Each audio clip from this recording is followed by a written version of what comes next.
All right, we are going to roll right into our next media availability. We are now joined by Kyle Larson, driver of the number 5 Hendrick Motorsports Chevrolet. If you have a question for Kyle, please raise your hand and we will get a wireless microphone over to you. Jerry Jordan? Jerry Jordan, kicking the tires.net. Couple coming in here to Texas Motor Speedway. Your thoughts? How you go about attacking this track, and looking forward to obviously next weekend and then the Roval. This is a really diverse second round of the playoffs. Yeah, I think we probably all look at Texas as a good opportunity to hopefully get a win and get locked in and not have to worry about the next two races. So, but yeah, I mean, Texas, I feel like it's just a very strategy-driven type of racetrack, really difficult to pass. So you'll see some different varying, pit strategies going on, whether it be, staying out, fuel only, 2 tires, 4 tires, whatever. So just trying to have a good enough car to play that, the right way and keep your track position, have good pit stops and good restarts, I think is important. It seems like all that's been more important this year, which is how difficult it's been to pass. So, yeah, hopefully our car is good. I felt good in the All-Star race, just blew a right front tire pretty early on, so didn't really get to get a fair judge of how we were then to how we'll be now. So, much warmer conditions this week too, so I think that'll change things a little bit. But yeah, hopefully it goes well. Also, with the Seabill Micromania, you were out there on the track the other night giving Kyle Busch some pointers on, I guess, how to drive, and I heard some of the band, what you were telling me, but your thoughts on this and how it builds for the younger drivers, obviously Owen out there and Braxton and some of the others as well, and different people from around the country.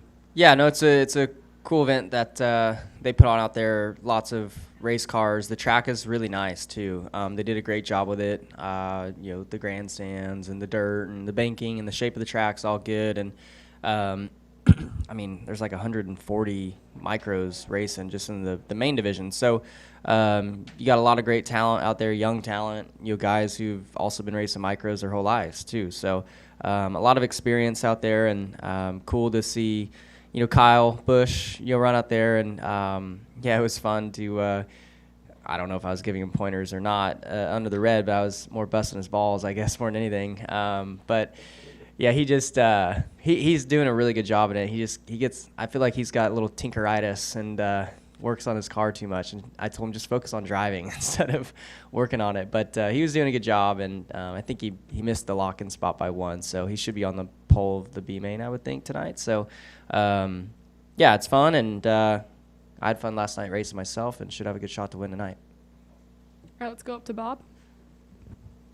Bob Pockers, Fox Sports. I know you've had your battle with Christopher Bell over the years, but this year's the first year where he's really been a threat here in the Cup Series, especially the last few months. What is he doing different? I don't know. I mean, I've always known the talent and abilities, so I've been surprised that it's taken him as long as it has to be consistently in the top 3 to 5, because like I said, I mean, I've raced with him for longer than anybody else has in the field, and I know the potential that he's had. So yeah, it's neat to see him run up front, another dirt guy contending for a championship. So it'd be fun going to battle with not only him but everybody. But yeah, I mean, it'd be cool to see. I always enjoy seeing dirt guys win, especially from my neck of the woods, kind of dirt racing. Let's go back there and then up to Holly. Steven Stump of frontstretch.com. There's been kind of some rumblings about maybe a Texas repave upcoming. If it were to be more than a repave. If it were to be repaved, what would you like to see? I would like them to demolish this place first and then start over from scratch. It's yeah, I mean, I think, well, for one, they did a very poor job with the initial reconfiguration. And then, so I don't know. I mean, I think I would like to see them change it from mile and a half to something shorter, and I don't know if that means bring the backstretch in or whatever, but it needs. I mean, if I could build a track, it'd be probably a 3/4 mile Bristol, basically pavement, and progressive banking, all that. So, but I don't know if that's even possible here. So I'm not sure what they have in mind, but anything would be better than what they did. Let's go up here to Holly. Hi, Kyle. Holly Kane with the NASCAR Wire Service. 3 races in now, and 3 drivers not in the playoffs that have won those races. The standings are still so tight. Have we established a championship favorite yet, would you say, after the first round? Where do you see things kind of shaking out? I mean, it would be hard, I guess, to make an argument that there's an odds-on this year. Yeah, no, I still I don't think that there's a championship favorite. I think I guess in my opinion, maybe just Chase getting through the first round. It wasn't a great first round for his standards and their team and what they had for points going in. So I feel like for him making it through that round and resetting, as long as he can get through this round, I think he's probably still the favorite.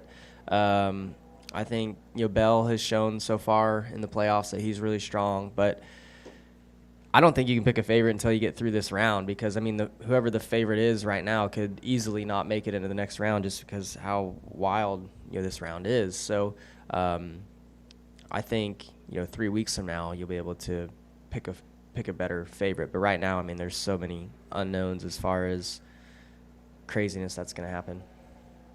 All right, let's go up here. Do you think any of the playoff drivers will just not even want to race hard at Talladega until Stage 3? Like, given all the wrecks we've seen at super speedways and stuff, and how hard points are to come by in this round, like, will some guys just be like, I'm not going to do it? I don't think so. Just because there's so many stage points on the line. So I just don't foresee that. Yes, there might be a couple that do that, but I feel like you typically don't see that anyways. So I don't know. We'll see, but I don't think so. I think there's so many stage points on the line, and if you can get those stage points, then you better your shot of, even if you do wreck, having a decent point stay out of it. So I foresee everybody racing pretty hard. Do we have any final questions for Kyle? All right, let's go up to Dustin.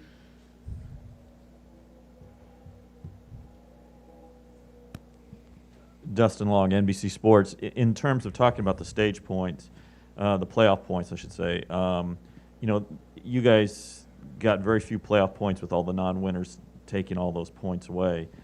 How much of a concern is it that so many points were left off the table? How does that change things going into this round? I think only 4 or 5 of the playoff points out of 21 were collected by playoff drivers last round.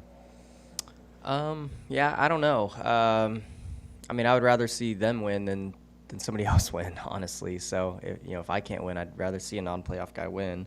So I don't know. I haven't really looked at it and thought about it much, but I know for us and our team, we didn't get hardly any stage points at all, in the first round. So I feel like that needs to change. We got to do a better job throughout the first 2 stages to get some points to benefit us through each race and help us transfer into the next round. So stage points are super important, and we're going to try hard to, like I said, do a better job in the first 2 stages to get some points. Let's go right up here. Pat Tickle on Nascar.com. Were you still going to meet with Johnny Rutherford this weekend, or did that already happen? I haven't yet. He called me yesterday while I was getting ready to race over there, so I got to call him back here. Thanks for reminding me. Yeah, no but problem. yes, I do. I want to. He wanted me to take a picture with him and sign the picture that we had taken together at the Chili Bowl a long time ago. So, yes, thanks for the reminder. I'm definitely gonna hit him up here. What do you remember from the first time you met him? I don't even remember what year it was. I had to be pretty young, but.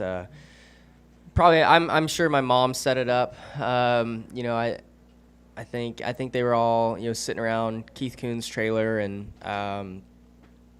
like she always is. She probably set the photo up. So I'm glad that she did. It's cool. Like when he called me, I didn't have his number at first. So this was a few weeks ago, and he left me a voicemail, and.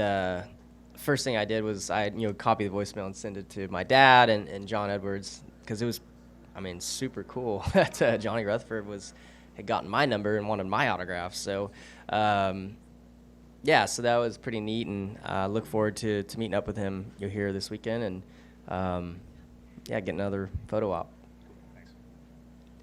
All right. Any other questions for Kyle? All right, Kyle, thank you for your time. Good luck this weekend. Thanks.